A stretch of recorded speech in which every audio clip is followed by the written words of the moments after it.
jika ada orang meninggal dunia kemudian yang memandikan, baik, betul, ini ngomong diingatkan, biarpun perempuan memandikan perempuan itu tetap tidak boleh dibuka auratnya, antara pusat dengan lutut tetap ditutup.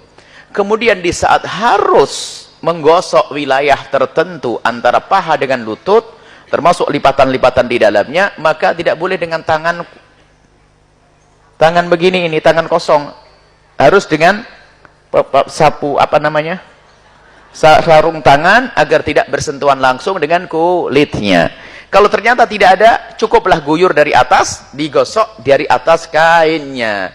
Jadi boleh lipatan kain dimasukkan ke dalamnya, selesai. Seperti itu. Jadi nggak harus pakai kaos tangan. Ya kalau ada, kalau nggak ada cukuplah. Yang penting mohon maaf mungkin ditutupi dengan kain yang lebar, dikasih guyur air dari atas, digosok-gosok, diguyur lagi, gosok-gosok, sudah.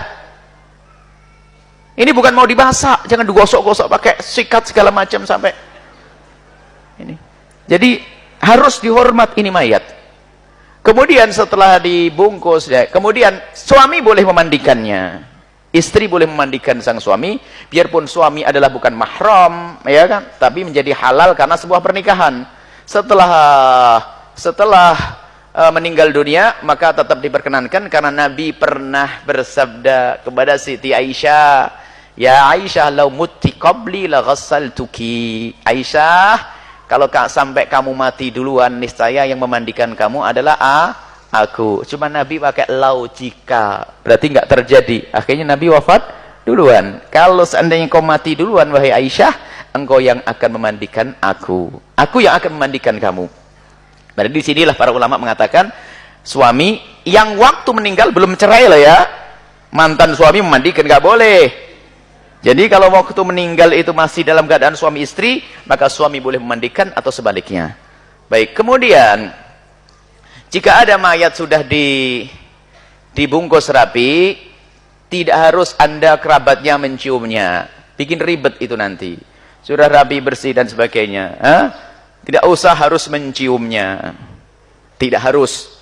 Jangan sampai disiksa nanti, Pak. Yang menjaga harus buka, tutup, buka, tutup, buka, tutup. Padahal sudah rapi, di keranda, rapi, harus buka-buka. Cuman mungkin karena ada orang dekat dan sebagainya pengen lihat wajah yang terakhir, kemudian orang istrinya atau apa, kalau orang lain ngapain cium-cium, nggak ada urusan. Sanak kerabatnya misalnya, makanya yang mencium misalnya mantan suaminya, mantan istrinya mencium, apakah menjadi batal? Oh, nggak ada yang batal, nggak ada batal, orang meninggal dunia nggak ada.